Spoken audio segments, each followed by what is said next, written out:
Bismillahirrahmanirrahim. Alhamdulillahi Rabbil Alamin. Wassalatu wassalamu ala Sayyidina Maulana Muhammadin wa ala alihi wa sahbihi ajma'in, amma ba'd. Rabbi yassir wa la tu'assir, Rabbi tamim bil khair. Rabbana asrah lana sudurana wa yassir lana umurana wa umural muslimin wahlul 'uqdatam min lisanina yafqahu qawlana bisanadina al-muttasili ila imami Abi Dawud rahimahullah ta'ala qaddasallahu sirrahu wa adama nafa'a bi ulumihi wa barakatihi wa nafahatihi wa madatihi wa karamatihi fid darini amin. Babun fil bina'i ala qabri, bab tentang membikin bangunan di atas kuburan. Hadis Amin. Qala hadatsana Ahmad bin Hanbal qala hadatsana Abdul Razzaq qala akhbarana Ibnu Jurayj qala akhbarani Abu Zubair annahu sami'a Jabir yaqulu sami'tu Rasulullah sallallahu alaihi wasallam nahaa an yaquda 'ala al-qabri wa yuqassasa yubna 'alaihi. Diriwayatkan dari Sayyidina Jabir bin Abdullah radhiyallahu anhu, beliau berkata, aku pernah mendengar baginda Rasul sallallahu alaihi wasallam melarang, ya Rasul, satu, ayyak uda ala qabri, bahwa duduk ia seorang di atas kubur. Yang kedua, wa ayyuqassas, yuqassas dan qaf dua sad mumalah, ayyujassas, maknanya dicat, diwarnai. Yang ketiga, wa yubna alaihi, dibikin bangunan di atasnya kubur. Bangunan dengan dua makna, dua bentuk. Pertama, bangunan seperti dibuat ruangan, dibuat seperti kamar, kuburnya dilingkup di bawah bangunan. Yang kedua, seperti meletakkan rangkaian keramik di atas kubur. Hadis. قال حدثنا مسدد وعثمان بن ابي شيبه قال حدثنا حفص بن غياث عن ابن جريج عن سليمان بن موسى وعن ابي الزبير عن سيدنا جابر رضي الله تعالى عنه بهذا الحديث. Nah, bihadzal hadis maknanya sama. Qala Imam Abu Dawud qala Utsman wa zadu ali fa zada Sulaiman bin Musa wa ayyuktaba ali. Nah, larangan yang keempat adalah bah ditulis di atasnya kubur. Maksud ditulis, tuliskan nama fulan bin fulan, lahir di mana, wafat di mana. Kemudian juga tulisan-tulisan yang seperti ayat Al-Quran, ayat kursi dan lain sebagainya. Hadis. ويقول حدثنا عن أبي عن مالك عن ابن شهاب عن سعيد بن المسيب عن سيدنا أبي هريرة رضي الله تعالى عنه أن رسول الله صلى الله عليه وسلم قال قاتل الله اليهود اتخذوا قبور أنبيائهم مساجدا. Diriwayatkan dari Sayyidina Abi Hurairah radhiyallahu anhu, baginda Rasul sallallahu alaihi wasallam bersabda, semoga membinasakan oleh Allah akan bangsa Yahudi. Ittakhazu, mereka menjadikan kubur nabi-nabi mereka sebagai masjid-masjid. Jadi Imam Abu Dawud itu meletakkan hadis ini pada tempat bina'i alal qabri. Bina'i alal qabri termasuk membangun masjid di atas kubur. Dibuat kubur di atas, buat masjid di atas kuburan. Itu makna masajid, bukan solat di atas kubur. Bukan solat di atas kubur. Ada juga penafsiran mengatakan mereka jadikan kubur sebagai kiblat solat. Kubur sebagai kiblat solat. Jadi dia solat di mana-mana ngadapnya ke kubur. Bukan berarti kubur yang ada di arah kiblat. Jadi balik-balik. Jadi menjadikan kubur sebagai kiblat solat, walaupun kiblat, walaupun menghadapnya, walaupun kubur itu tidak di arah kiblat, tapi dia menghadap kubur itu sebagai kiblat. Nah, pemahaman yang ada bagi mereka adalah mereka tidak mau solat di masjid yang di kiblatnya ada kubur. Itu salah penafsiran. Itu solat ke masjid depannya ada kubur. Itu sama dengan kita solat di Masjid Nabawi, yang kita solat di depannya ada kubur Nabi, kubur dua sahabat Nabi. Nah, sementara maksud di sini adalah dua penafsiran. Pertama, memang dibuat masjid di atas kuburan. Yang kedua, dijadikan kubur sebagai menghadap untuk sholat. Bukan kebetulan kita menghadap kiblat ada kubur di depannya. Untuk hari ini masjid-masjid bagus di mana saja berada dianjurkan untuk membuat kubur pendirinya atau penyumbangnya di bagian depan supaya tidak dirampas oleh Yahudi, oleh Wahabi, maaf. Babun fi karahatil qu'udi 'alal qabri, bab larangan atau makruh duduk di atas kubur. Hadis. Bila qala hadatsana Musaddad qala hadatsana Khalid qala hadatsana Sa'id bin Abi Salih an abihi an sayyidina Abi Hurairah radhiyallahu ta'ala anhu qala Rasulullah sallallahu alaihi wasallam la yajlis ahadukum ala jamratin fatuhriqa thiyabahu hatta takhlusa ila jildihi khairun lahu min an yajlisa ala qabrin. Diriwayatkan dari Sayyidina Abi Hurairah radhiyallahu anhu, beliau berkata, bersabda baginda Rasul sallallahu alaihi wasallam, la ayyajlisa ahadukum, sungguh bahwa duduk oleh salah seorang kalian ala jamratin, di atas bara api, fatuhriqat siyabahu, lalu membakar ia si bara api akan pakaiannya, hatta takhlusa ila jildihi, sehingga sampai ia bara ke kulitnya, khairun lahu, itu lebih baik baginya, min ay yajlisa ala qabri, daripada dia duduk di atas kubur. Maka hadis ini menurut ulama fikih itu mengatakan bahasanya larangan di sini adalah larangan haram, ada juga mengatakan larangan makruh. Ulama mengatakan larangan makruh menafsirkan duduk di sini adalah duduk untuk qada hajat. Duduk untuk qada hajat, ya, maka hukumnya haram. Tapi kalau kita lihat daripada redaksi hadisnya, itu bukan duduk qada hajat. Kenapa? Karena bahasanya adalah duduk di atas bara api membakar pakaian kemudian sampai ke kulit. Kalau orang qada hajat kan nggak perlu lagi dibakar pakaiannya karena dia sudah membuka pakaiannya. Nah, maka kalimat tersebut menunjukkan bahasanya ini duduk biasa. Maka ulama membagi hukumnya kepada kalau darurat masih duduk, dah capek dia berdiri dan tidak ada tempat duduk kecuali hanya kubur, maka hukumnya makruh. Tapi kalau ada tempat yang lain dan dia sengaja duduk di atas kubur, maka hukumnya haram. Hadis. وبه قال حدثنا إبراهيم بن موسى الرازي قال أخبرنا عيسى قال حدثنا عبد الرحمن يعني ابن يزيد ابن جابر عن مسلم بن عبد عبيد الله قال سمعت واثل بن الأسقاع يقول سمعت أبا مرثد الغنوي يقول قال رسول الله صلى الله عليه وسلم لا تجلسوا على القبور ولا تصلوا إليها. Diriwayatkan daripada Abu Marsad Al-Ghanawi, beliau mengatakan baginda Rasul sallallahu alaihi wasallam bersabda, janganlah kalian duduk di atas kubur, janganlah kalian solat menghadap ke arah kubur, janganlah kalian solat menghadap ke arah kubur. Babul masyi fin na'li bainal kubur, bab berjalan memakai sendal di antara kubur-kubur, di celah-celah kubur berjalan menggunakan sendal. Hadis. ومن قال حدثنا حسن بن بكر قال حدثنا الأسود بن شيبة عن خالد بن سمير السدوسي عن بشير بن نهيك عن بشير مولى رسول الله صلى الله عليه وسلم وكان اسمه في الجاهلية زهم بن معبد فهاجر إلى رسول الله صلى الله عليه وسلم فقال ما اسمك؟ قال زحم.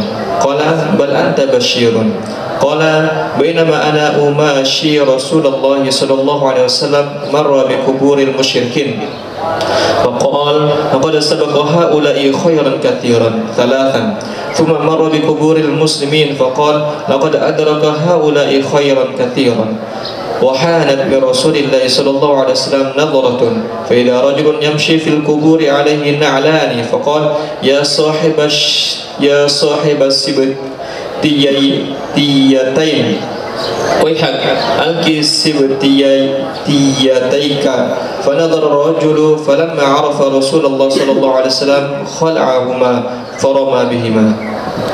Diriwayatkan daripada Sayyidina Bashir, beliau adalah mantan budak baginda Rasul sallallahu alaihi wasallam. Wa kana ismuhu, adalah nama beliau di saat jahiliyah adalah Zahmu ibnu Ma'bad. Zahmu artinya berdesa-desakan. Ibnu Ma'bad itu tempat penyembahan berhala, bisa dikatakan ma'bad. Fahajara, maka hijrahlah beliau kepada Rasul sallallahu alaihi wasallam. Faqala, maka Nabi berkata, masmu, nama kamu siapa? Dia katakan Zahmun. Qala, berkatalah Nabi sallallahu alaihi wasallam, bal anta Bashir, tetapi engkau namanya Bashir. Jadi namanya tidak cocok, tidak bagus diganti oleh Nabi. Maka sunnah hukumnya mengganti nama yang enggak bagus. Tapi kalau nama yang enggak ada arti, Nabi juga tidak mempermasalahkannya. Wahajara bal anta Bashirun. Qala bainama ana umashi, ketika aku berjalan bersama.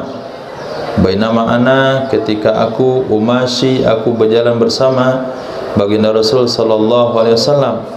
Marra bi kuburil musyrikin, lewat ia Nabi, melintasi ia Nabi dengan kubur-kubur orang musyrik. Faqala, maka berkatalah Nabi sallallahu alaihi wasallam, laqad sabaqa haula'i khairan katsira, demi sungguh telah mendahului oleh mereka akan kebaikan yang banyak. Telah mendahului oleh mereka akan kebaikan yang banyak. Artinya kebaikan yang banyak datang, mereka sudah meninggal duluan. Artinya mereka telah mendahului kebaikan. Nah, ketika agama datang kepada Makkah, mereka sudah duluan meninggal. Berarti mereka telah mendahului kebaikan. Kemudian lewat ya Nabi sallallahu alaihi wasallam yang kubur orang Islam. Faqala, maka berkata ya Nabi sallallahu alaihi wasallam, laqad adraka haula khairan katsira, demi sungguh telah mendapatkan oleh mereka ini akan kebaikan yang banyak. Kalau yang ini yang sudah masuk Islam, dia sudah dapat kebaikan yang banyak. Wa hanat mi Rasulillah sallallahu alaihi wasallam. Hanat ada maknanya dekat. Di sini cocoknya adalah ya tertuju, juga ada maknanya. Nah, dan tertujulah, tertuju dekat, dekat tertuju dari baginda Rasul sallallahu alaihi wasallam oleh pandangannya. Fa idza rajulun, ternyata ada satu orang, yamshi fil kuburi alaihi na'lan, dia berjalan di kawasan kubur, di atasnya ada dua sendal. Maka berkata ya Nabi sallallahu alaihi wasallam, ya sahibas sibtiyatain, wahai orang yang memakai dua sendal.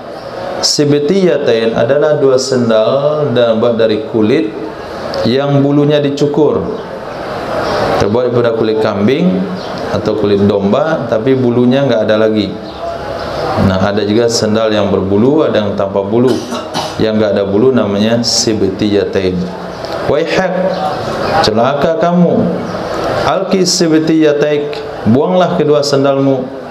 Panazar rajul, memandang oleh laki-laki tersebut, siapa yang menegur saya memakai sandal di kuburan? Falamma arafa Rasulullah, maka tatkala dia tahu itu adalah baginda Rasul sallallahu alaihi wasallam, khala'ahuma, dia copot kedua sandalnya, faroma bihima, dia buang kedua sandal tersebut. Hadis. Kami qala hadatsana Muhammad bin Sulaiman al-Anbari qala hadatsana Abdul Wahhab yani ibn Atha an Sa'id bin Qatada an Zaid bin Anas ibn Malik radhiyallahu ta'ala anhu عن النبي صلى الله عليه وسلم أنه قال إن العبد إذا وضع في قبره وتولى عنه أصحابه إنه ليسمع قرع نعاله.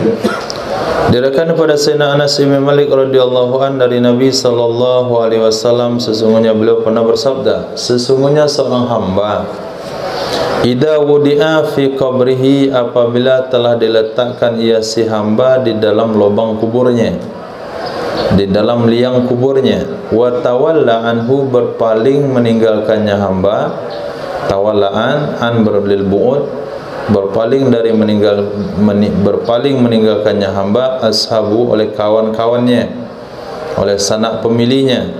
Innahu, sesungguhnya hamba yang ada dalam kubur itu, la yasma'u, sungguh mendengarkan, qur'ani alihim, bunyi sendal-sendal mereka.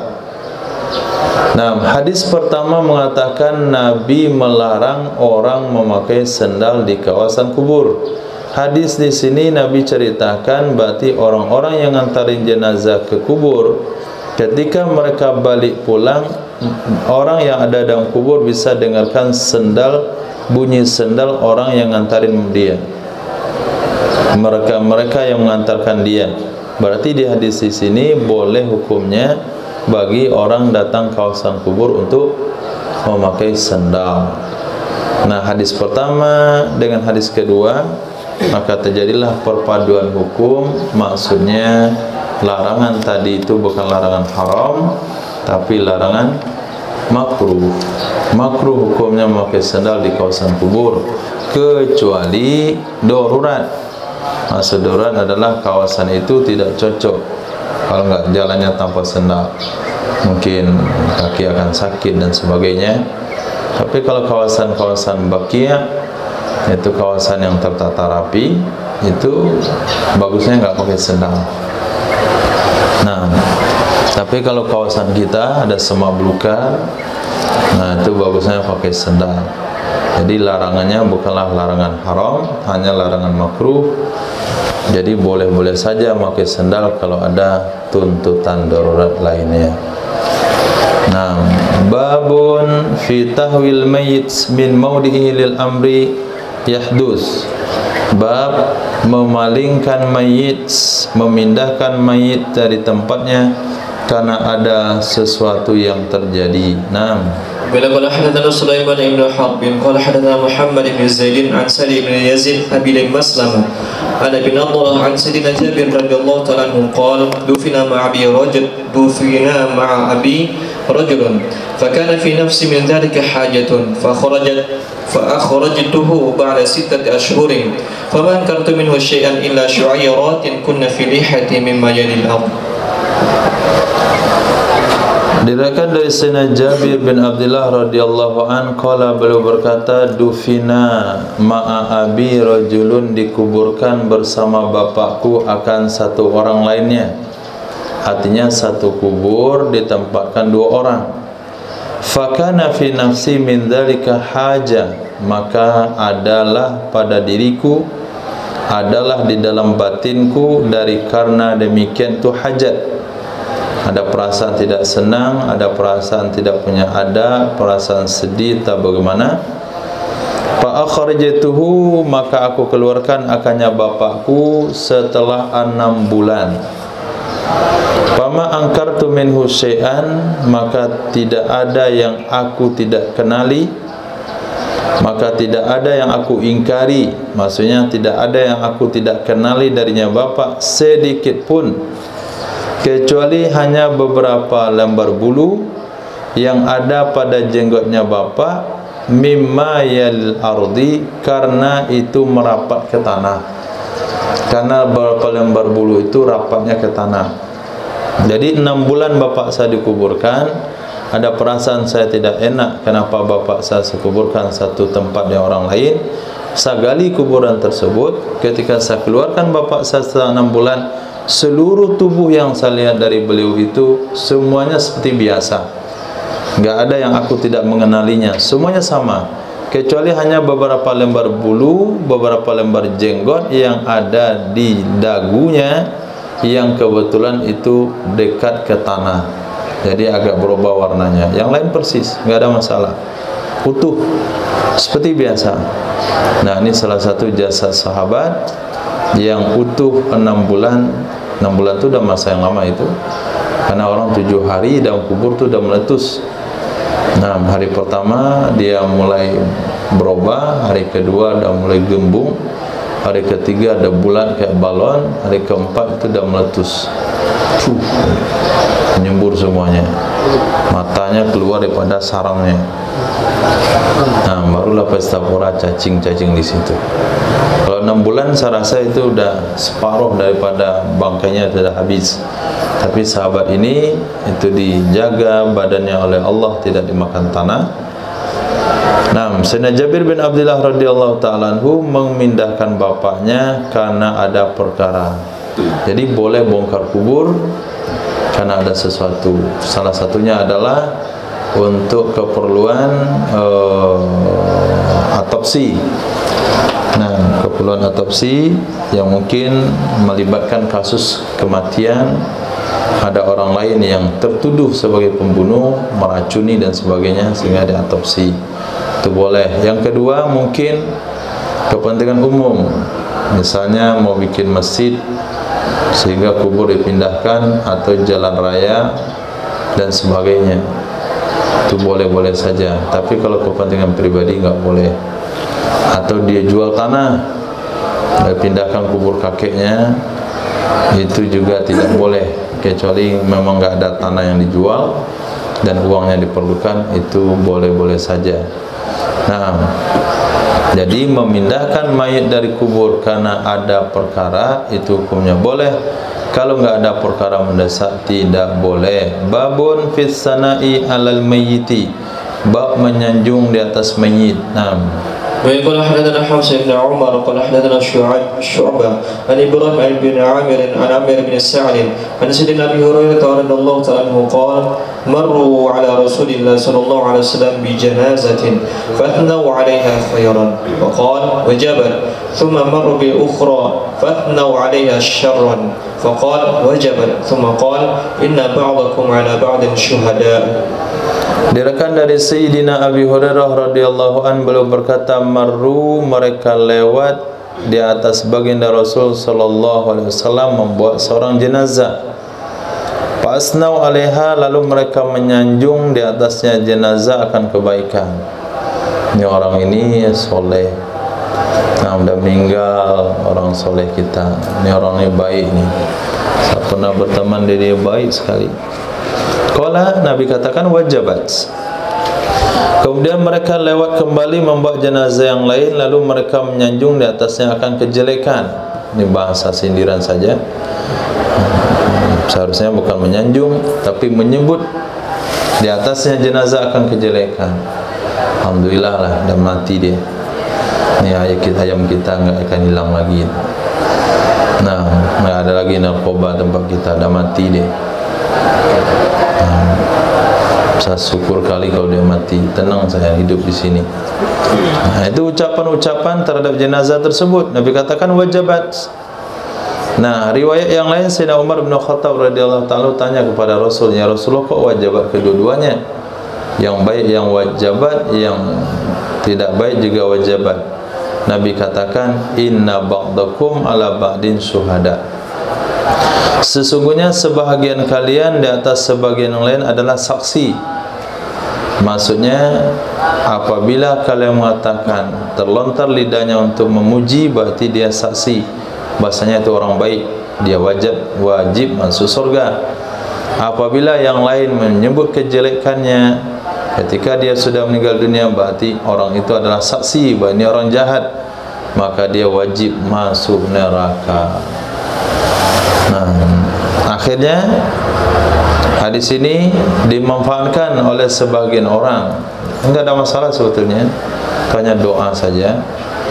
Jadi selama saya bergaul dengan almarhum, nah, saya menyatakan dia orang baik. Bagaimana dan saudara-saudara, apakah menyatakan dia orang baik? Baik. Nah, kalau kita tahu dia baik, oke, jawab baik. Kalau enggak baik, jangan jawab, diam saja. Nah, sebetulnya pujian itu tidak diminta. Pujian itu lahir sendiri daripada mulut orang pelayan. Orang-orang lain itu ngomong, saya punya jasa sama almarhum, enggak terlupakan. Nah, orangnya santai saja. Orangnya pemaaf, orangnya ini, orangnya itu dan sebagainya. Orangnya ahli tahajud, orangnya ahli zikir. Babun fi ziyaratil kubur, bab tentang ziarah kubur. Hadis Abi qala hadatsana Muhammad ibn Sulaiman al-Ammari qala hadatsana Muhammad ibn Ubaid an Yazid ibn Kaisan an Abi Hazim an Sayyidina Abi Hurairah radhiyallahu ta'ala anhu qala atta Rasulullah sallallahu alaihi wasallam kubra ummihi fabaka wa abaka man hawlahu wa qala Rasulullah sallallahu alaihi wasallam ista'dantu rabbi ta'ala ala ay yastaghfira laha falam yu'tan li fasta'dhantu an azura qabraha fa adina li fazurul qubur fa innaha tudzakiru bil mauti. Diriwayatkan daripada Yazid bin Kaisan. Bukan Kaisan.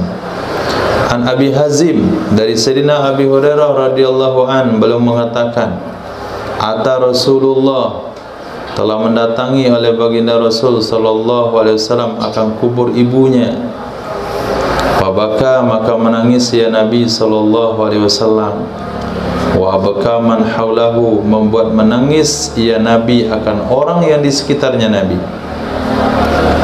Karena Nabi menangis, maka orang sekitarnya juga menangis. Maka berkatalah Nabi sallallahu alaihi wasallam, istazantu Rabbi ta'ala ala an astaghfirullah. Aku minta izin kepada Tuhanku subhanahu wa ta'ala untuk bahwa aku minta ampun untuknya ibu. Falam yu'dhan li, maka tidak diizinkan bagiku. Fastazantu an azura qabraha, lalu aku minta izin bahwa aku menziarahi kuburnya ibu, maka mengizinkan ya Allah bagiku. Fazuru al-kubur, ziarahi oleh kalian akan kubur-kubur. Fa innaha tuzakkiru bil maut, sesungguhnya ziarah kubur itu akan mengingatkan dengan kematian. Hadis.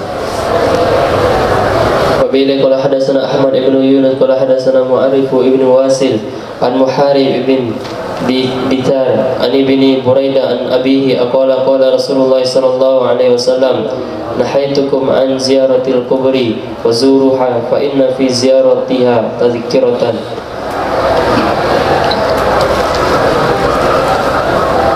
Masya Allah.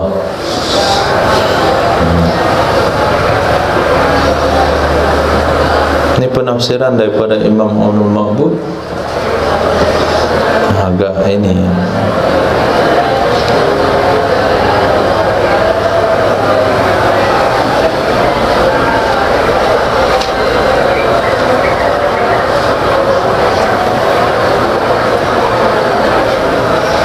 sulit untuk dicerna. Tidak usah dibaca.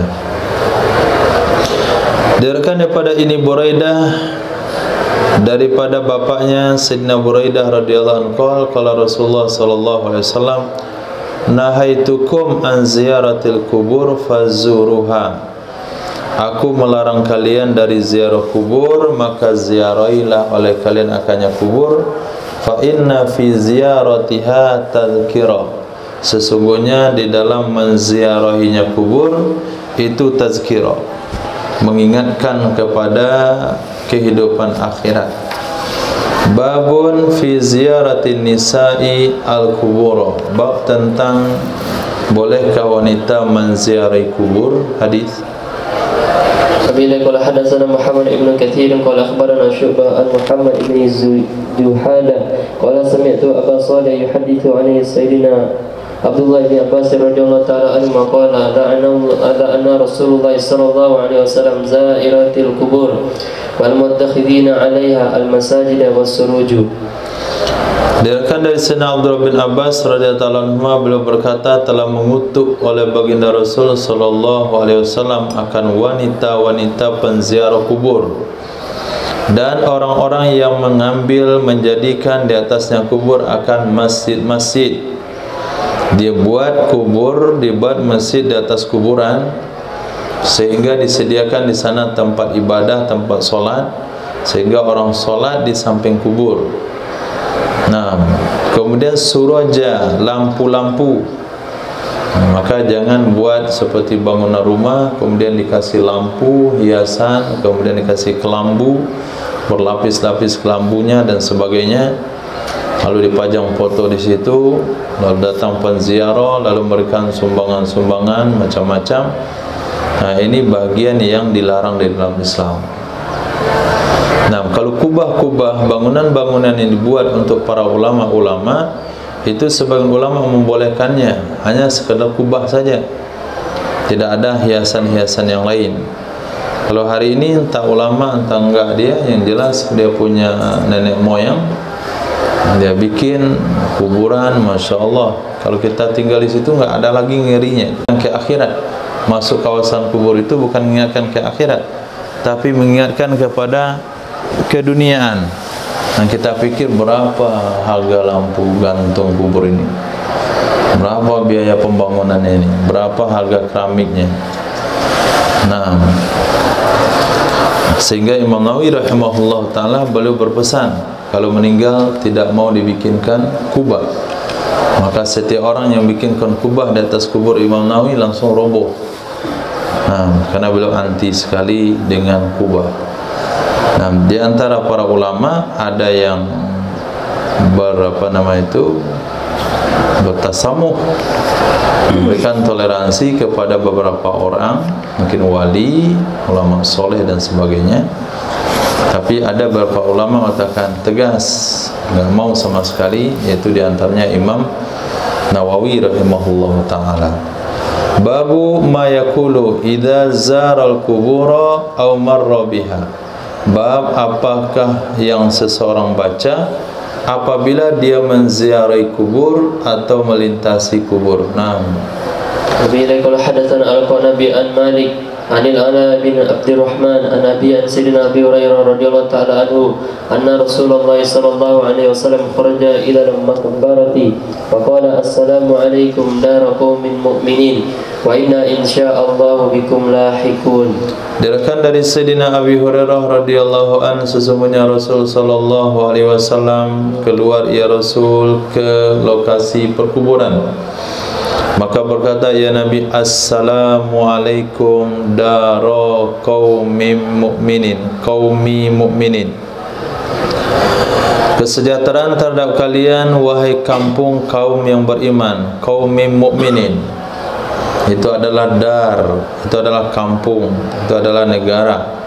Wa inna insyaallah bikum lahikun, sesungguhnya kami insyaallah dengan kalian itu menyusul. InsyaAllah di sini kata ulama mana pertama tabarruk. Nah, karena mati itu enggak ada perlu insyaallah sebetulnya, karena setiap kita akan mati. Enggak pakai insyaallah pun pasti mati. Lalu kenapa pakai insyaallah, kan barang sudah pasti? Dijawab tabarruk. Yang kedua, insyaallah di sana maknanya nyusul di sini. Itu mana insyaallah menyusul di tempat ini, dikuburkan di tempat ini. Bukan insyaallah mati, tapi insyaallah menyusul di kawasan ini. Babul muhrimi yamutu kaifa yusna'u bih. Bab orang ihram sedang melakukan haji atau umroh yang meninggal dunia, bagaimana diperlakukan dengan orang tersebut.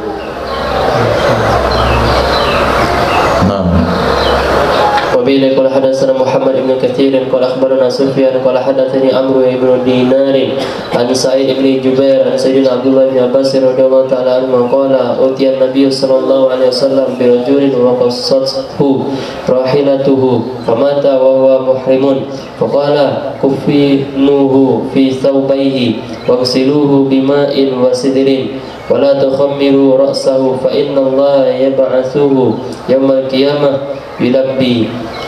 Diriwayatkan dari Sayyidina Abdullah bin Abbas radhiyallahu ta'ala anhuma, beliau berkata, utiyan nabiyyu, telah dihadirkan, didatangkan kepada baginda Nabi sallallahu alaihi wasallam bi rajulin, dengan seorang laki-laki, wa qasathu rahilatuh, yang menjatuhkan akannya laki-laki oleh kendaraannya. Menjatuhkan akannya laki-laki oleh kendaraannya. Jatuh yang menyebabkan leher patah, itu namanya waqasat. Kalau jatuh saja itu asqatat, menjatuhkan.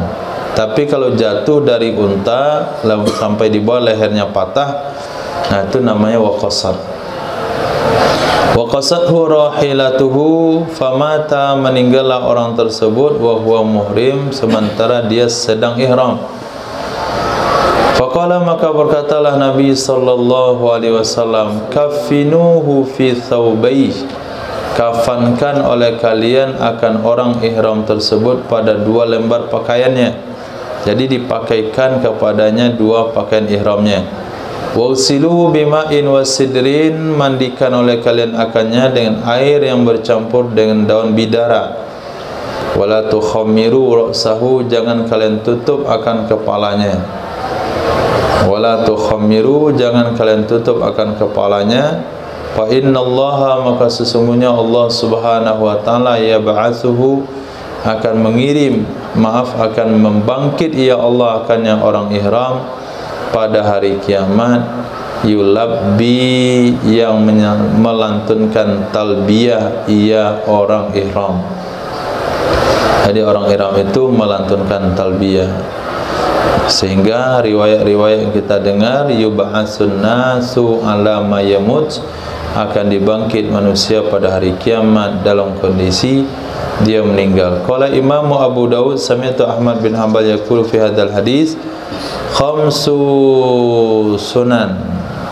Khamsu sunan, ada 5 sunnah. 1, kafinuhu fi thawbihi, kafankan oleh kalian akannya pada 2 pakaiannya. Artinya dikafankan mayat tersebut pada 2 pakaian ihram. Yang kedua, wagsilu bima'in wasidrin, mandikan olehmu dengan air dan daun sidir. Inna fil ghaslati kulluha sidran, sesungguhnya di dalam memandikan seluruh mandi itu ada daun sidir. Wala tukhammiru ra'sahu, jangan kalian tutup kepalanya, ini sunnah yang ketiga. Wala tuqarribu tiban, jangan kalian dekatkan kepadanya akan wangi-wangian. Jadi kafannya tidak boleh dikasih kayu gahru, tidak boleh kasih kemenyan. Wa kanal kafanu min jami'il mal, adalah kafan itu dari seluruh harta. Jadi kafan itu diambil dulu kapan dari seluruh harta yang dia ada. Tidak perlu dipikirkan apakah cukup nanti itu bayar hutang dan sebagainya. Ini tuntutan pertama, yaitu kafan. Kalau ada sisanya baru diwariskan atau dibayarkan hutang. Kafan poin utama yang akan diambil dari seluruh harta. Tapi ulama katakan yang poin utama itu hanya 1 lembar saja. Hadis. Bila qala hadatsana Sulaiman ibn Harb wa Muhammad ibn Ubaid al-Ma'na qala hadatsana Hammad an Amri wa Ayyub an Sayyidina Sa'id bin Jubair radhiyallahu ta'ala anhu an Sayyidina Abdullah bin Abbas radhiyallahu ta'ala anhu nahwahu qala wa kafinuhu fi thawbaini. Diriwayatkan dari Sayyidina Abdullah bin Abbas radhiyallahu anhuma, hadis yang mirip dengan hadis di atas. Qala, berkata ya Sayyidina Abdullah bin Abbas, wa kafinuhu fi thawbain, kafankan oleh kalian akannya pada 2 lembar pakaian. Kalau di atas kafinuhu fi thawbaihi. Sementara riwayat di sini lewat jalur Sulaiman bin Harb dan Muhammad ibnu Abu Ubaidin, kafinu fi thawbaini, di atas thawbaihi, di bawah thawbaini. Kata Imam Abu Dawud, kala Sulaiman, kala Ayub thawbaihi, kala Amar thawbaini, beda-beda. Kala Ibnu Ubaidin fi thawbaini, kala Amar fi thawbaihi. Zada Sulaiman wahda la tuhannituhu, jangan kalian taburkan pewangi akannya, jangan pakai pewangi di lapisan kafannya. Hadis. Bila qala hadatsana Musaddad qala hadatsana Hammad an Ayyub an Sa'id bin Jubair an Sayyidina Abdullah bin Abbas radhiyallahu ta'ala anhu bima'na Sulaiman fi thawbaini. Diriwayatkan daripada Sayyidina Abdullah bin Abbas radhiyallahu anhuma semakna dengan hadis riwayat Sulaiman, tapi pada kalimat thawbaini bukan thawbaihi. Hadis. Bila qala hadatsana Utsman ibn Abi Syaibah qala hadatsana Jarir an Mansur an Sa'id ibn Jubair an Sayyidina Abdullah bin Abbas radhiyallahu ta'ala anhu qala wa qasad bi rajulin muhrimin naqatuhu wa qatalathu wa utiya bi Rasulullah sallallahu alaihi wasallam faqala iksiluhu wa kafinuhu wa la tubattu ra'sahu wa la tuqarribuhu tiban fa innahu yub'atu yuhillu. Diriwayatkan dari Sayyidina Abdullah bin Abbas radhiyallahu anhu, beliau berkata, wa qasad, telah menjatuhkan yang menyebabkan patah leher birajulin muhrim dengan seorang laki-laki yang ihram naqatuhu oleh ontanya. Faqatalathu lalu membunuh ia onta akannya seseorang, maksud membunuh menyebabkan kematian. Fa'utiya bihi dibawalah orang tersebut kepada baginda Rasul sallallahu alaihi wasallam. Faqala maka berkata ya Nabi sallallahu alaihi wasallam igsiluhu mandikan oleh kalian akannya, berarti orang ihram yang mati tetap dimandikan. Wa kafinuhu kafankan oleh kalian akannya. Wala tughattu ra'sahu, wala tughattu tidak boleh kalian tutup akan kepalanya. Wala tuqaribuhu tiba, jangan kalian dekatkan kepadanya akan wangi-wangian. Fa innahu yub'atsu yuhillu, sesungguhnya dia akan dibangkit dalam keadaan melantunkan talbiyah. Kitabul Aimani wan Nudzur, kitab sumpah dan nazar. Babut taglizi fil aimanil fajirah, bab tagliz ancaman keras pada sumpah palsu atau sumpah bohong. Hadis وبه قال حدثنا محمد بن صباح البزار قال حدثنا يزيد بن حارث قال أخبرنا هشام بن حسان عن محمد بن سيرين عن سيدنا عمران بن حسين رضي الله تعالى عنه قال النبي صلى الله عليه وسلم من حلف على يمين مسبورة كاذبا فليتبوأ بوجهه مقعده من النار. Diriwayatkan dari Sayyidina Imran bin Husain radhiyallahu ta'ala anhu, Allahumma faqihna fid din. Qala Nabi sallallahu alaihi wasallam man halafa, siapa saja yang bersumpah ala yaminin, di atas sumpah masbura. Masbura ay mahluf yamin. Fa'atlaqa al-lafza yaminan lil mulabasa wal murad ma sya'nuhu an yakuna mahlufan alaih wa huwa min majal isti'ara. Qala fil fatah masbura ay alzama biha wa habasa alaiha. Jadi sumpah yang dilazimi, masbura, sumpah yang punya konsekuensi. Kalau dia melakukan demikian, dia bersedia begini. Kalau dia tidak melakukan, dia akan terima ini. Itu maknanya masbura. Kadziban, hakadan seorang berbohong. Falyatabawwa biwajhihi, maka hendaklah dia mengambil tempat dengan mukanya. Hendaklah mengambil tempat dengan mukanya. Maq'adahu, akan tempat duduknya dari neraka. Ini tagliz. Jangan sampai bersumpah palsu, jangan sampai bersumpah bohong. Nah, kalau memang iya, bilang iya. Kalau tidak, bilang tidak. Jangan katakan iya ketika tidak, jangan bilang tidak ketika iya. Wallahi demi Allah, bukan saya yang ngambil barang kamu. Nah, padahal dia yang ngambil. Wallahi demi Allah, bukan saya yang merusaknya, padahal dia merusak. Itu namanya sumpah masburo. Nah, orang yang bersumpah dengan sumpah palsu, dia dipersilahkan untuk menyiapkan tempat duduk dari neraka. Nah, babu fiman halafa yaminan liyaqtati'a biha malan li ahadin. Bab tentang seorang yang melakukan sumpah. Bab tentang seseorang halafa yaminan, yang dia bersumpah akan satu sumpah, gunanya untuk ia mendapatkan, liyaqtati'a, supaya dia bisa dapatkan dengan sumpah tersebut malan, akan harta, li ahadin, milik orang lain. Nah, dalam kaidah dikatakan, dalam hadis dikatakan al-bayyina 'alal mudda'i wal yaminu 'ala man ankara. Saksi dihadirkan terhadap orang yang menuduh. Saksi wajib dihadirkan oleh orang yang menuduh. Ketika orang menuduh tidak ada saksi, maka sumpah ditujukan kepada orang tertuduh. Nah, sebetulnya barang itu memang milik orang menuduh, Tapi karena nggak ada saksi, dia tidak bisa ambil haknya. Disuruhlah orang yang megang barang atau sahibul yad untuk bersumpah. Bersumpahlah dia. Maka pengadilan akan putuskan barang itu milik orang yang mau bersumpah.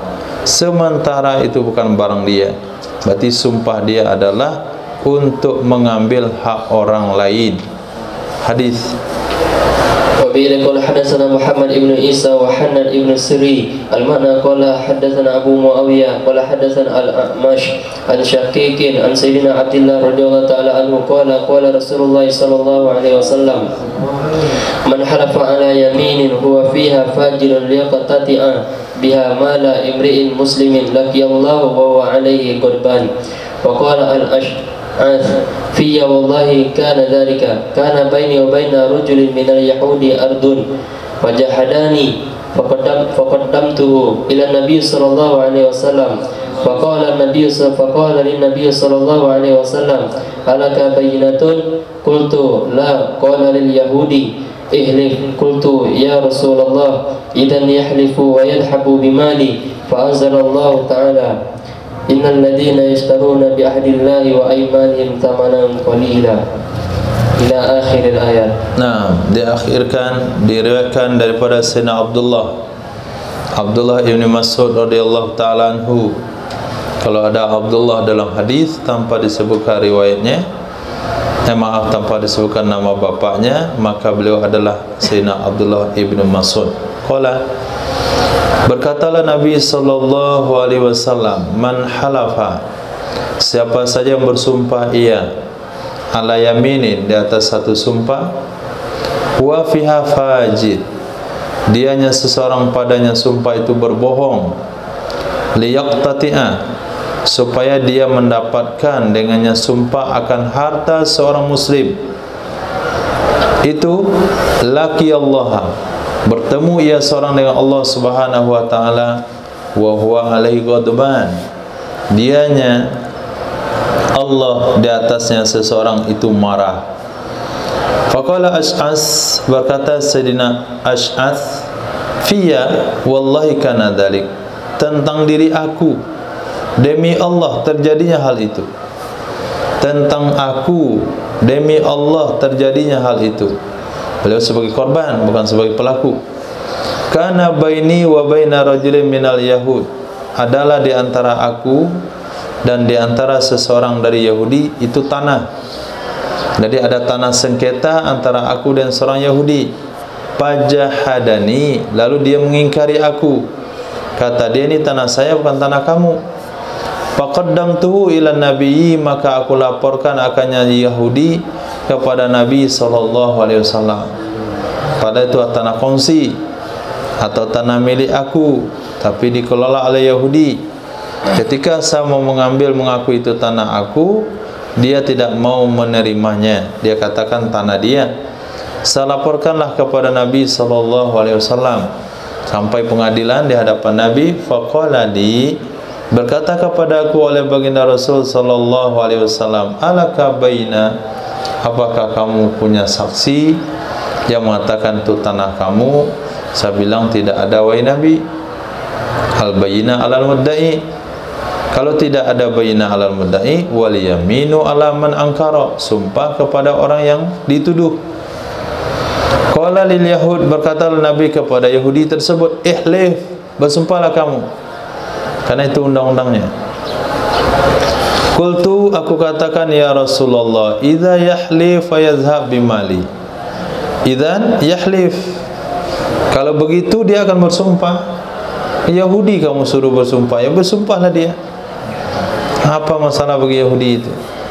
Wa yazhabu bimali, dia akan bawa harta saya. Maka Allah turunkan ayat, innal ladzina yashtaruna bi ahdillahi wa aymanihim thamanan qalila, sesungguhnya orang-orang yang mereka telah membeli dengan janji Allah dan sumpah-sumpah mereka akan nilai yang sedikit. Ayat turun kepada orang-orang yang menjual nama Allah, yaitu sumpah, demi mendapatkan keuntungan duniawi, yaitu harta orang lain. Nah, hadis وبه قال حدثنا محمود بن خالد قال حدثنا الفريابي قال حدثنا الحارث بن سليمان قال حدثني قردوس عن الأشعث بن قيس أن رجلا من كندة ورجلا من حضرموت اختصم إلى النبي صلى الله عليه وسلم في أرض من اليمن فقال الحضرمي يا رسول الله إن أرضي اغتصبنيها Abu Hada wa ya fi yadihi qala halaka bayyinatun qala la walakin uhallifuhu wallahu ya'lamu anna ardi itasabaniha abuhu fatahayya al-kindi lil yamini faqala Rasulullah sallallahu alaihi wasallam la yaqtati'u ahadun malan bi yaminin illa lakiyallahu wa huwa ahdamu faqala al-kindi hiya arduhu. Diriwayatkan daripada Ash'ath bin Qaisin, diriwayatkan daripada Sayyidina Ash'ath bin Qaisin radhiyallahu an, sesungguhnya salah seorang dari Kindah. Kindah itu salah satu suku di Yaman juga, namanya suku Kindah, orangnya Al-Kindi. Warajulan, dan salah seorang dari Hadramaut. Hadramaut juga satu suku atau satu kawasan di Yaman. Jadi antara kawasan Kindah dengan Hadramaut ikhtasama, ada dua orang yang bertengkar kedua-duanya, bersengketa kedua-duanya, lalu dilaporkan kepada Nabi sallallahu alaihi wasallam persengketaannya tentang tanah yang ada di Yaman. Faqala Hadrami, berkatalah Hadrami, orang Hadramaut, ya Rasulullah, inna ardi iktasabaniha Abu Hada wa hiya fi yadi. Sesungguhnya tanah aku, maksudnya sesungguhnya itu adalah tanah milikku, yang merampas akan aku akannya tanah oleh bapak orang ini. Nah, bapak dia yang merampas tanah itu dari saya dulu, dan dianya tanah sekarang ada di tangannya karena dia pewarisnya. Qala, berkatalah Nabi sallallahu alaihi wasallam kepada sahabat tersebut, kepada orang Hadrami itu, halaka bayyinah, apakah bagi kamu ada saksinya? Qala, berkatalah orang itu, la, tidak. Walakin uhallifuh,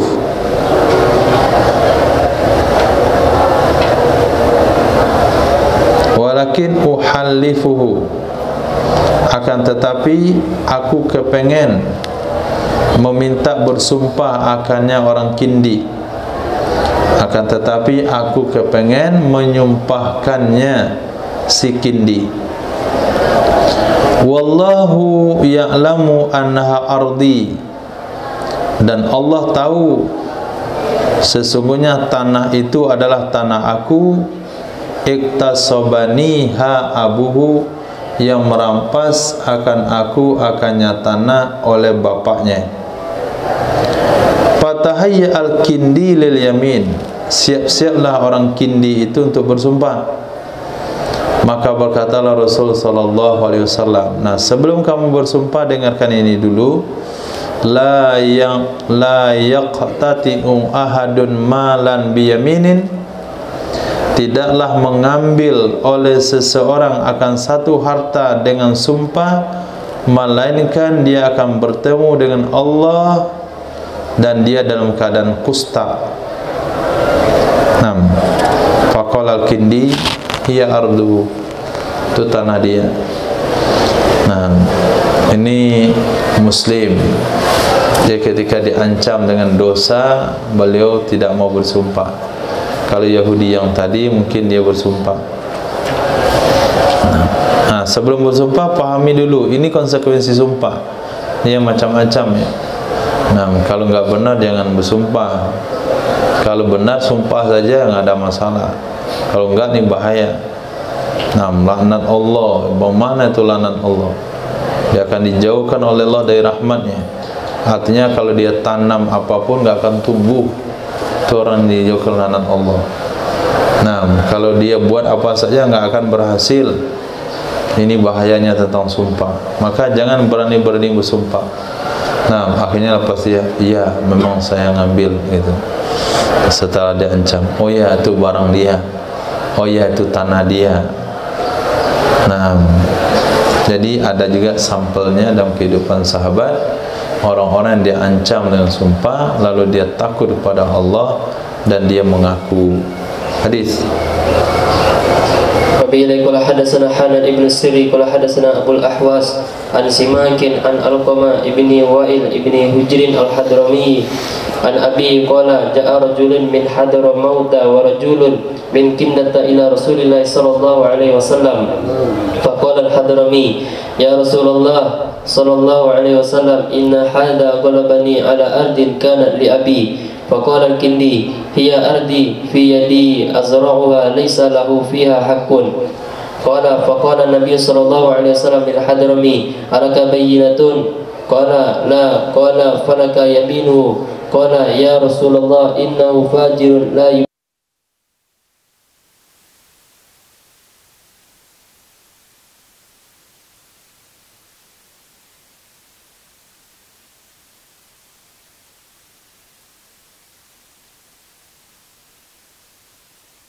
yakulahu zaliman Allah azza wa jalla wa anhu.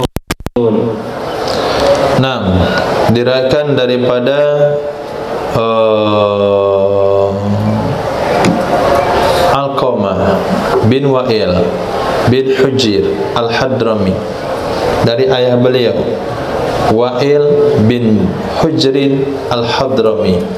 Hadrami ada dua makna.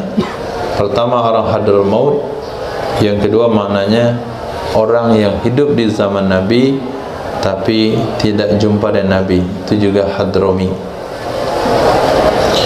Yang ketiga nama orang Hadrami. Qala, telah datang seorang laki-laki dari Hadramaut dan seorang laki-laki dari suku Kinda menjumpai baginda Nabi sallallahu alaihi wasallam. Faqala Hadrami, ya Rasulullah, inna hadza ghalabani, sesungguhnya orang ini telah mengalahkan aku atas tanah yang ada ia milik bapakku. Orang ini telah menguasai aku, telah menguasai tanah milik bapakku. Berkata sang Kindi, dia tanah aku, di tangan aku yang menanaminya. Laisa lahu fiha haqqun, tidak ada bagi dia padanya tanah itu hak. Nah, itu bukan tanah dia, tanah saya. Tanya saja orang kampung, saya yang membajaknya, saya yang menggarapnya, saya yang menanaminya. Qala, berkata ia Sayyidina Wa'il bin Hujrin, berkatalah Nabi SAW kepada Hadrami sebagai penduduk, alaka bayyinah, apakah kamu punya saksi? Qala, berkata Hadrami, tidak. Qala, berkata ya Nabi, falaka yaminu, hak kamu hanya menyumpahkannya. Berkatalah Hadrami, ya Rasulullah, dia pembohong. Innahu fajir, dia zalim, dia pembohong. La yubali mahala fa'ali, dia tidak akan peduli sesuatu yang dia bersumpah di atasnya. Laisa yatawarra'u min syai', dia tidak akan wara', dia tidak akan menjaga diri dari apapun. Ini orangnya itu halal haram hantam, 3H hidupnya. Tak apa pula disuruh bersumpah. Halal haram hantam. Enggak peduli dia dalam ini masalah orang apa, orang enggak tahu-nahu dia. Yang penting di mana saya senang, di mana saya untung, apapun dibuat. Nah, itu maknanya lam yatawarra. Maka berkatalah Nabi SAW, laisa laka minhu illa dzak, tidak ada bagi kamu darinya kecuali hanya itu, menyumpahkannya. Fantalaqa liyahlifa lahu, maka bersiap-siap ia si Kindi supaya dia bersumpah untuknya si Hadrami. Falamma adbara, maka tatkala berpaling ia si Kindi.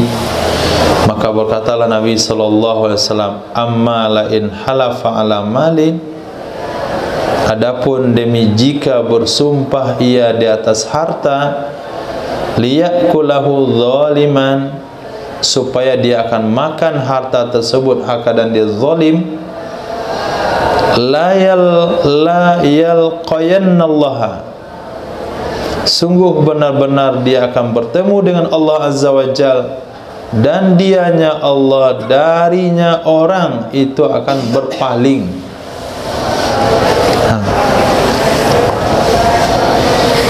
Kita datang ke kantor camat ngurus KK atau ngurus KTP, lalu nggak ada satupun yang mau melayani.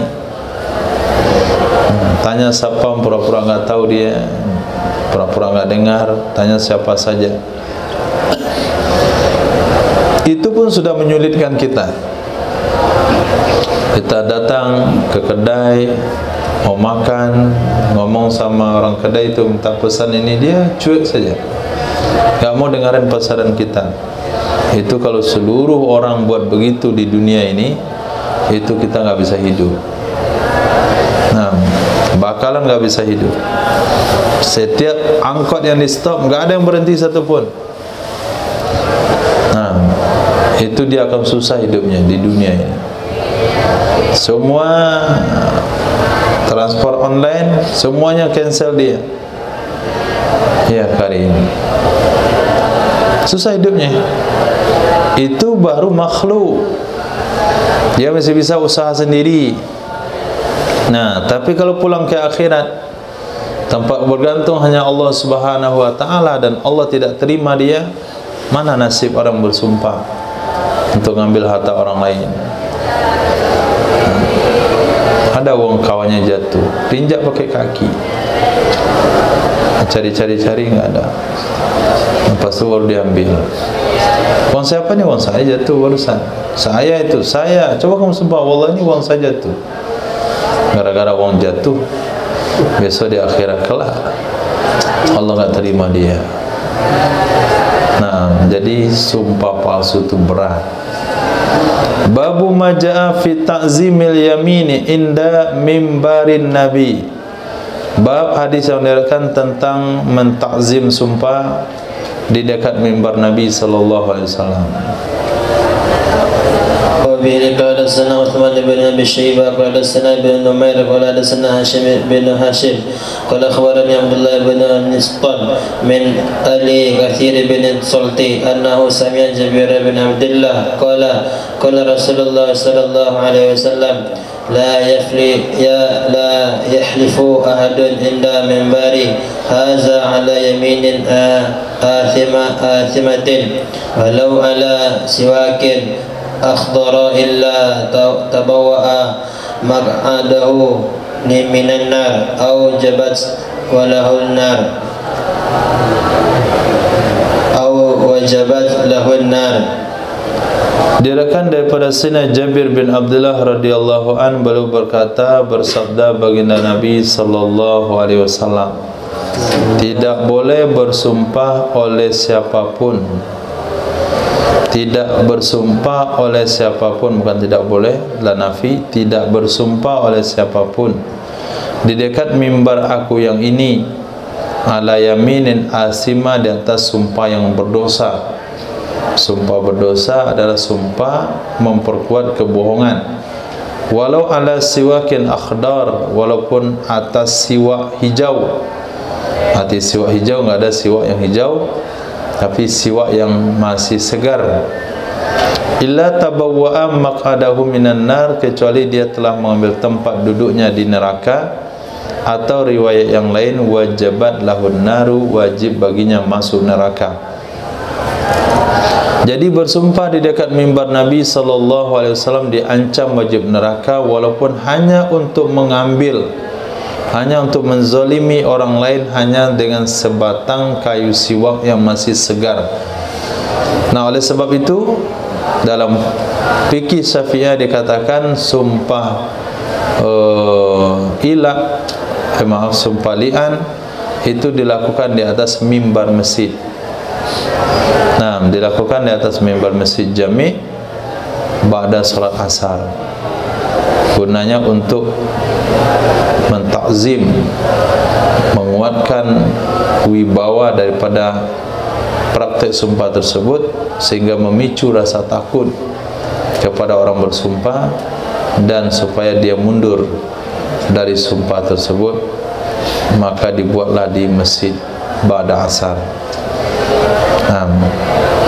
Ini salah satu dasar hukumnya. Babul yamini bi ghairillahi, bab bersumpah dengan selain nama Allah. Hadis وبه لقد حدثنا حسن بن علي قال حدثنا عبد الرزاق قال اخبرنا معمر عن الزهري عن حميد بن عبد الرحمن عن سيدنا ابي هريره رضي الله عنه قال قال رسول الله صلى الله عليه وسلم من حلف فقال في حلفه واللاتي فليقل لا اله الا الله ومن قال لصاحبه تعالى اقامرك فليتصدق بالشيء. Diriwayatkan dari Sayyidina Abi Hurairah radhiyallahu anhu, beliau berkata, bersabda baginda Rasul sallallahu alaihi wasallam, man halafa, siapa saja yang bersumpah, faqala fi halfihi, fi halifihi, lalu dia berkata dalam sumpahnya, wallati, demi Lata. Nah, wallati bukan alati, itu bukan isim mausul, itu nama patung, demi Lata. Maka hendaklah diucapkan la ilaha illallah. Kalau sempat terlontar kalimat sumpah-sumpah dengan patung, maka ucapkanlah la ilaha illallah. Tapi ketika orang tua katakan, kenapa bapak gigi kali bekerja demi anak-anak? Nah, apakah itu harus katakan la ilaha illallah? Tidak. Nah, demi di sana bukan makna sumpah di dalam bahasa Indonesia. Tapi kalau demi Allah sumpah. Tapi kalau demi anak, demi kerjaan, demi apa namanya, demi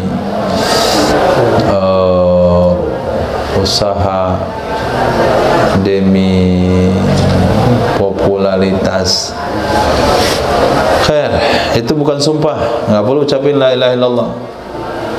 Demi anak, la ilaha illallah, saya sudah bersumpah dengan anak. Itu bukan. Nah, bukan haram, itu biasa-biasa saja.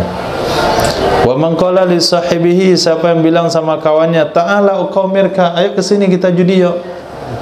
Nah, kalau ngajak kawan judi walaupun bercanda, hendaklah dia bersedekah dan sesuatu. Nah, itu maknanya sudah menantang Allah. Nah, ayo kita main judi.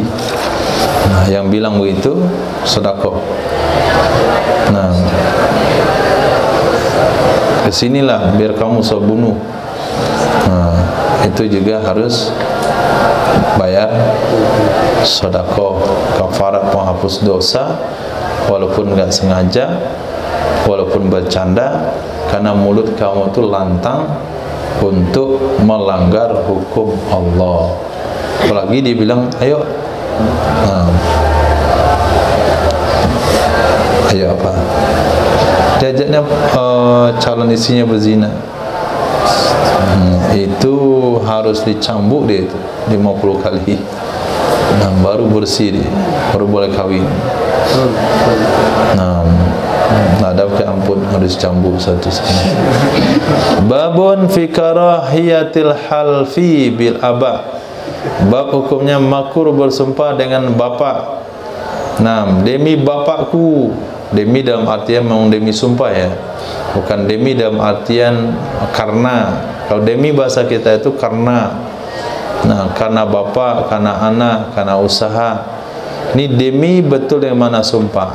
Hadis وبه قال حدثنا عبيد الله بن معاذ قال حدثنا أبي قال حدثنا عوف عن محمد بن سيرين عن سيدنا أبي هريرة رضي الله عنه قال قال رسول الله صلى الله عليه وسلم لا تحلفوا بآبائكم ولا لأمهاتكم ولا بالأنداد ولا تحلفوا بالله إلا بالله ولا تحلفوا بالله إلا وأنتم صادقون. Diriwayatkan dari Sayyidina Abi Hurairah radhiyallahu anhu, beliau berkata, baginda Rasul sallallahu alaihi wasallam bersabda, jangan kalian bersumpah dengan bapak-bapak kalian. Nah, dalam sahabat katakan bi abi anta wa ummi ya Rasulullah, itu enggak sumpah. Itu maknanya aku tebus engkau dengan nama bapa dan ibuku. Nah, ini wallahi wa abi, demi bapakku. Demi dalam artian demi sumpah. Enggak boleh. Juga tidak boleh dengan ibu-ibu, juga jangan kalian bersumpah dengan ibu-ibu kalian. Juga jangan bersumpah dengan andat. Andat artinya patung-patung. Wala tahlifu illa billah, janganlah kalian bersumpah kecuali dengan nama Allah. Wala tahlifu billah illa wa antum shadiqun, janganlah kalian bersumpah demi Allah kecuali ketika kalian benar. Kalau enggak benar jangan bersumpah dengan nama Allah. Kalau benar enggak apa-apa. Nah, wallahi demi Allah saya masih hidup. Nah, itu benar itu. Nah, enggak ada satupun yang meragukan kebenaran sumpah itu. Nah, kalau mati pasti dia enggak akan ngomong. Hadis.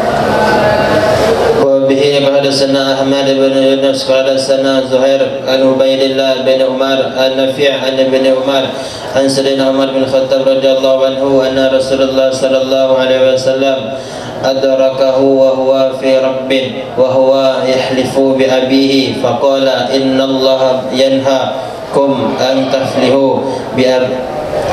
تحلفوا بآبائكم فمن كان حالفا فليحلف بالله أو ليسكت. Diriwayatkan dari Sayyidina Umar bin Khattab radhiyallahu an, sesungguhnya baginda Rasul sallallahu alaihi wasallam adrakahu, mengejar, menyusul, mengejar ia Sayyidina Rasul akannya Sayyidina Umar bin Khattab. Wa huwa fi raqbin, dan dianya Sayyidina Umar dalam rombongan beronta. Nah, raqbin itu rombongan pakai onta. Jumlahnya minimal 10.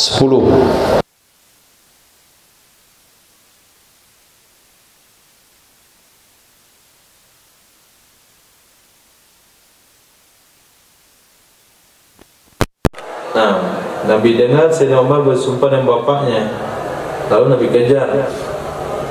Kemudian Nabi katakan, sesungguhnya Allah Subhanahu wa ta'ala telah melarang kalian bahwa kalian bersumpah dengan bapak-bapak kalian. Faman kana halifan, siapa saja yang ada pengen bersumpah, maka hendaklah bersumpah dengan nama Allah. Kalau tidak mau bersumpah dengan nama Allah, maka hendak diam, aw liyaskut. Nah, tapi jangan bersumpah dengan bapak, itu akan menyebabkan mirip mengagungkan bapak, mirip mensetarakan bapak dengan Allah Subhanahu wa ta'ala. Hadis. Wa bihi hadatsana Ahmad bin Hanbal qala sana Abdul Razzaq qala sana Muhammad an Zuhri an Salim an Abi an Sayyidina Umar radhiyallahu anhu qala sami'ani Rasulullah sallallahu alaihi wasallam nahwa ma'nahu ila bi abaikum zada qala Umar fa wallahi ma halaftu bihadza zakiran wala atiran. Diriwayatkan dari Sayyidina Umar radhiyallahu anhu, beliau berkata, sami'ani, telah mendengar akan aku oleh baginda Rasul sallallahu alaihi wasallam. Nahwa maknahu, sama dengan makna hadis sebelumnya, sampai kepada kalimat aba bi abaikum. Zada menambahkan ia Ahmad bin Hanbal. Riwayat Imam Ahmad bin Hanbal menambahkan, qala Umar, berkata Sayyidina Umar radhiyallahu anhu, demi Allah, aku tidak pernah bersumpah dengan ini, maksudnya bapakku, zakiran wala asiran. Zakiran maksudnya dan aku yang mengatakannya, wala asiran, tidak juga aku bercerita. Dalam cerita pun aku tidak mau bilang begitu. Nah, apalagi ketika aku yang mengatakannya, aku juga tidak mau menceritakan orang bersumpah dengan bapaknya pun aku tidak mengulanginya. Saya bilang itu saja, dia bersumpah dengan bapaknya, dia ngomong begini, Sayyidina Umar enggak mau mengatakan dia ngomong itu. Hadis. وبه حدثنا محمد بن الأعلى قال حدثنا ابن إدريس قال سمعت الحسن بن عبيد الله عن سعيد بن عبيدة قال سمع ابن عمر رجلا يحلف لا والكعبة فقال له ابن عمر إني سمعت رسول الله صلى الله عليه وسلم يقول من حلف بغير الله فقد أشرك. Diriwayatkan dari seorang tabi'in yang bernama Sa'ad bin Ubaidah, kata beliau telah mendengar oleh Sayyidina Abdullah bin Umar radhiyallahu ta'ala anhuma akan seseorang bersumpah. Apa kata dia? La wal Ka'bah, tidak demi Ka'bah. Maka berkatalah kepada orang tersebut oleh Sayyidina Abdullah bin Umar radhiyallahu ta'ala anhuma, sesungguhnya aku pernah mendengarkan baginda Rasul sallallahu alaihi wasallam bersabda, apa kata Nabi, man halafa bi ghairillahi faqad asyrak, siapa saja bersumpah dengan nama selain Allah, dengan selain nama Allah, maka sungguh dia telah berbuat syirik. Hadis. وبه حدثنا سليم ابن داود العتاكي قال حدثنا إسماعيل بن جعفر المدني عن أبي سهيل نافع بن مالك بن أبي عامر عن أبي أنه سمع طلحة بن عبيد الله يعني في حديث قصة الأعرابي قال النبي صلى الله عليه وسلم أفلح وأبيه إن صدق دخل الجنة وأبيه إن صدق. Diriwayatkan daripada Suhail, Abi Suhail, bukan Suhailnya tapi abinya. Abi Suhail namanya Nafi' bin Malik bin Abi Amir, dari bapak beliau.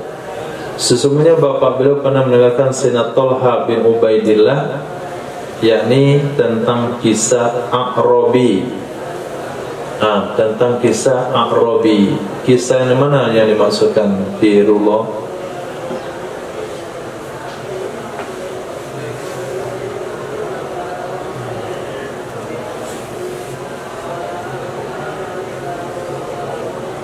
Umar,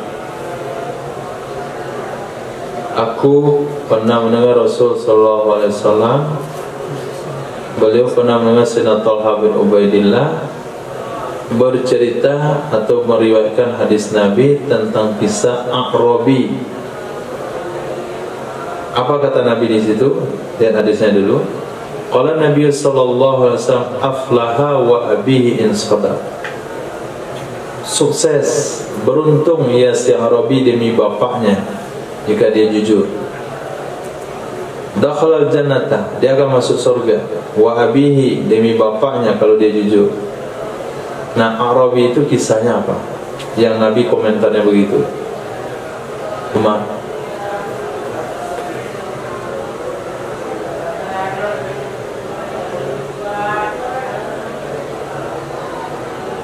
katanya baca hadis, pelajar hadis. Irfan,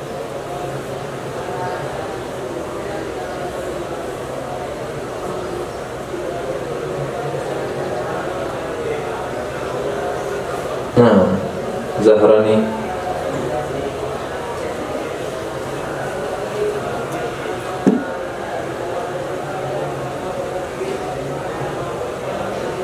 Al-Jasi,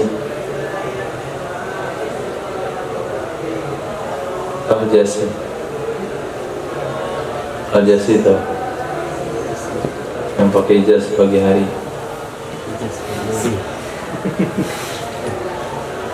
Ilyas, mana cerita itu? Dia ngaku tukang, tanya batu bata nggak tahu. Bukan tukang tuh. Pesan.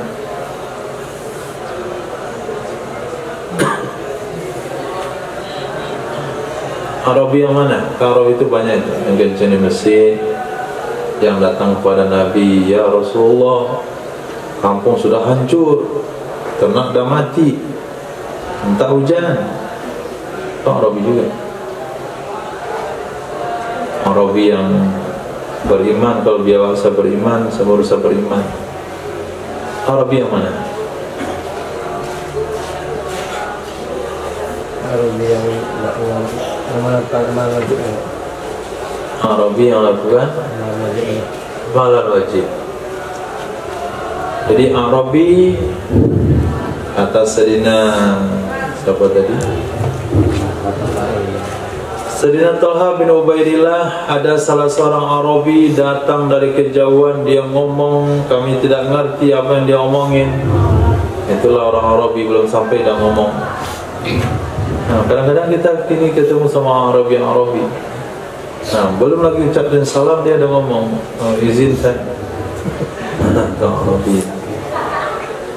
Nah, jadi si Arabi itu ternyata ketika dekat dia bertanya tentang Islam. Nah, Nabi katakan kamu sholat 5 waktu, kemudian kalau kamu lebihkan baik, kalau enggak ya cukup. Puasa bulan Ramadan, kalau mau puasa sunat boleh ya cukup. Zakat, kalau enggak. Akhirnya kesimpulannya dia katakan saya melakukan yang ada, yang wajib-wajib saja, saya enggak mau tambah. Nah, itu Arabi yang itu. Apa komentar Nabi? Aflah wa abi in sadaq. Dia akan beruntung demi bapaknya kalau dia benar jujur dengan kata-katanya. Dia pasti masuk surga demi bapaknya kalau dia benar. Dia katakan saya tidak akan menambah dan saya tidak akan mengurangi dari yang wajib-wajib.